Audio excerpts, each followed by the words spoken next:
Hello and welcome to the Radio Scilly video news. Sign up to our YouTube channel at youtube.com/Radio Scilly. Scilly councillors have approved a new home for key workers in Pilot's Retreat. It'll have 2 bedrooms. An application for a 3-bed property for essential staff was rejected earlier this year. It's going to go up on the site of the existing garage of Colossus, and permission has been granted for the Stevens to build a new garage.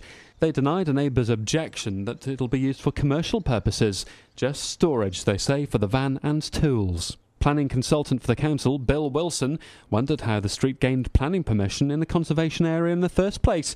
He didn't think it was outstanding. Councillor Fred Ticehurst wasn't too complimentary about the appearance of the street either, or the retaining wall at the side of Colossus. And frankly, Chairman, I would like to see that horrible suburbanisation, those bloody awful, those terrible white pillars. I correct myself, Chairman. Those terrible white pillars do have a dreadful impression on the whole of that estate, Chairman. The estate is not particularly praiseworthy, Chairman, but those pillars are utterly ghastly and far too obvious painted white. I'd like to know what the planning consultant would say about them, Chairman. It really does give an air of suburbanisation, which is quite unnecessary on Scilly. There are calls for residents to work together to carry out a survey of the strength of the wall and the roadway. If it's strong enough, the council's desk cart may be allowed to use the road to collect rubbish, if the surface can take it, councillors have heard. More off-islanders feel that the 52 single tickets they get for free each year as part of the concessionary boat fare scheme for over 60s and disabled people are not enough. 89 surveys have been sent to scheme users. 31% say they would like more allocated than their current number of tickets given, compared to 11% who wanted additional passes last year. In the last financial year, 2,631 trips and 21 health special boat services were funded under the scheme. 86% of off-islanders who are eligible to use the scheme felt it had a positive impact on their quality of life. Council staff have heard a variety of views, including comments that the scheme prevents isolation and improves off-islanders' quality of life by enabling them to get to St Mary's more often for essential services. Councillors were told that the project has been a positive success, but the staff are mindful that the Department for Transport funding of the project will have to be closely monitored with the current financial climate. Well, summer's arrived for the Five Islands school pupils who are now on their summer break, and on the last day of term, a full morning and afternoon of beach-based sport activity occupied the youngsters on their last day of the school year. Martin Songhurst is the Five Islands school PE teacher. He oversaw gig rowing and other water-based activities on Porthmelon. Martin says despite school ending, the youngsters didn't want to drift off early. I think 1 or 2 will drift off as soon as they can, but generally there's quite a lot of enthusiasm. There was a good crowd of sort of 40 kids watching the beach volleyball, and there's a good few watching the sailing down there, cheering away. So, yeah, I think they enjoy it. Nobody really wants to do anything too strenuous on the last day, and this is kind of a nice way to finish. Martin says he's got a good job as a PE teacher on the Isles of Scilly. He may lack the structural facilities that some school teachers have elsewhere, but you can make up for that with our rich location. It is, yeah. I've been harping on about the lack of a sports hall and a proper school football field or rugby field, but look at this. What we lose out on one thing, we gain on another. Pupils took on teachers in a gig row. Nicole Stephan picked the pupils' side. How did you set about picking your crew for the race today then? They were the only people who have rowed before in our house, so... That kind of works, doesn't it? So what have you done this morning? How many races have you had so far? There's been 4 races altogether, just the houses rowing against one another. A leading travel magazine is set to recommend Scilly as one of 10 worldwide destinations that should be visited for a short break in August. The Lonely Planet magazine's authors have included our islands in a list of 10 easy weekend break trips, along with Tunisia and Barcelona. Amanda Canley is the assistant editor and came to visit the islands earlier this year. She says she was immediately taken by Scilly, and she felt strongly that people should know how unique we are. Well, at Lonely Planet magazine, we're always trying to find something that isn't quite so obvious, perhaps something on your doorstep that many Britons won't be familiar with, but they absolutely deserve to know about. And we thought the Scilly Isles are one such place. I visited in July myself and just couldn't believe how beautiful it was. And it was just somewhere I really wanted to share with our readers because I'm sure they'd appreciate it as much as I did. An application to create owners' accommodation in the roof space of the St Mary's Hall Hotel has been approved. Planners gave permission for the owner to create accommodation of a bedroom, lounge and kitchen and bathroom in the roof area. But council planning consultant Bill Wilson recommended refusal unless proposals to bring in 3 controversial balconies were dropped from the scheme. In the front of the property, balconies clad with cast iron railings generated 4 complaints in the plans. Many locals were concerned about the potential to create overlooking. They were worried they'd be watched by guests at the hotel. That was removed and a planning permission granted for the development. Some locals claim the self-contained suites will mean a move in the future to self-catering accommodation and the loss of another hotel on the islands. 130 people have turned out to show respect for the St Mary's lifeboat in the annual lifeboat service. Toby Dalton pointed out that a number of lifeboat crew were unavailable to come to the front of the service because the volunteers were returning with the island's lifeboat from the mainland. It's been undergoing some work. They've been using the temporary lifeboats the Beth sells over the past few weeks. I'd like you to raise your voices nice and loud, please, and give 3 cheers for St Mary's lifeboat. Hip, hip, hip, hooray! Hip, hip, hip, hooray! Hip, hip, hip, hooray! Great job, Charlie. The service was led by the Reverend Charlie Gibbs, who paid tributes to Father Guy Scott, who attended his final lifeboat service. Guy received a round of applause from the audience. The weather held for the Sunday evening service, which was well attended, and Len Michel conducted the orchestra, who backed the hymn singing.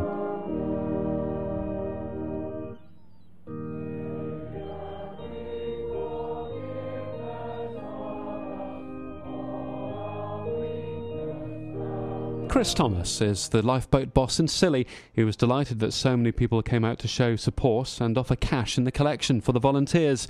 He told Radio Scilly News that the number of call-outs in the last week, 6, heightens the profile of the organisation and encourages people to support the RNLI. I think it's very important. I mean, it bonds our community together a lot. I mean, you all, well, everyone in the island supports the lifeboat at all times because we're very proud of our lifeboat, and as most coastal places are. It's one of these things that we have no problem getting volunteers for.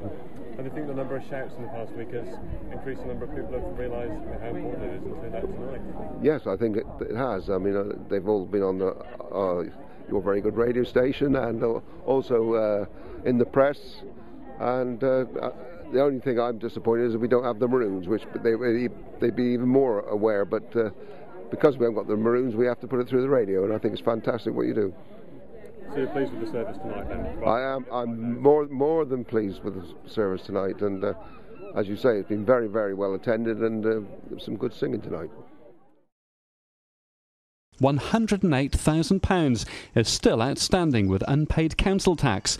The Town Hall's Director of Finance, Peter Lawrence, tells Radio Scilly that generally the island's collection rates are very good, but he says, like all local authorities, there are some areas of debt. He tells Radio Scilly News that they're currently in the process of strengthening debt-chasing procedures. He says that they've been hindered by the absence of any magistrates' court sittings on the islands. That makes it difficult to pursue persistent and long and outstanding debts through the courts. He says they're having discussions with the courts to see if they can resolve this matter, and debt-chasing letters are being issued. The island's sea shanty singing group, Bone Idol, are going to be sharing the stage with £1 million record contract holders, Fishermen's Friends, at the Hall for Cornwall on the 1st of December. Their mainland counterparts recently signed the 7-figure record promotion deal. Giles Lethbridge says he's looking forward to singing with Fishermen's Friends. And this week, former island resident and now mainland participant in Bone Idol, Robin Baker, took part in a sing-song with the group at Juliet's Garden.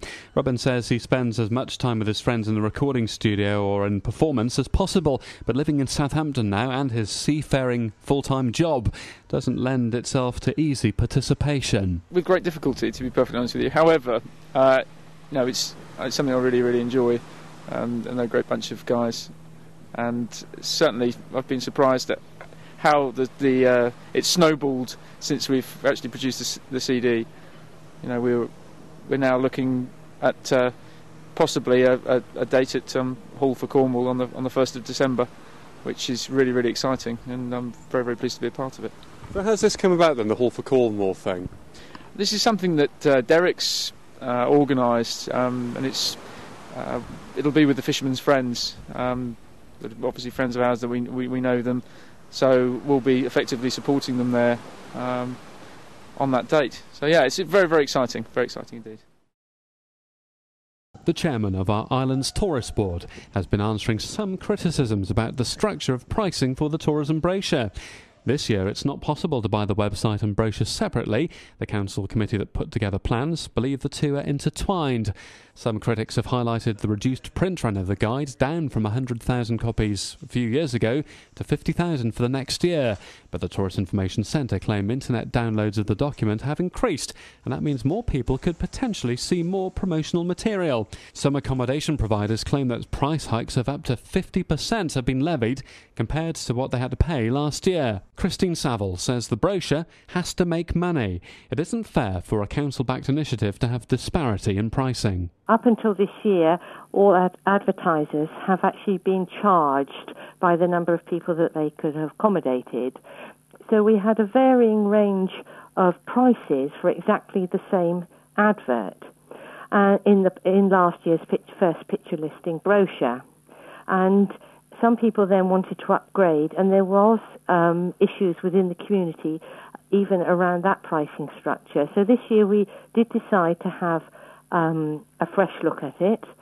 Well, obviously the brochure does have to pay for itself, Kerry. We cannot put the cost of producing the brochure onto the council taxpayer. So that is the bottom line. If I just give you an example, last year for a bronze, some people paid £65, and other people paid £130, or just over in both cases, for exactly the same advert.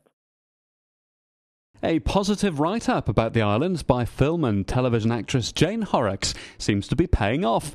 John Morley of British International Helicopters say there have been a number of inquiries since the weekend article in the Independent newspaper. In it, the star of the movie Little Voice spoke in glowing terms about a recent visit to the islands and travel over from Penzance using the helicopter. She also spoke of her family's love of the Star Castle Hotel. Jane is a Scilly regular. 5 island school pupils have been nominated for the Observer newspaper Ethical Kids Awards. The judges, including actor Colin Firth, felt the plans to raise around £6,000 for the washing, processing and recycling of old plastic to make into gift boxes or golf tees was commendable.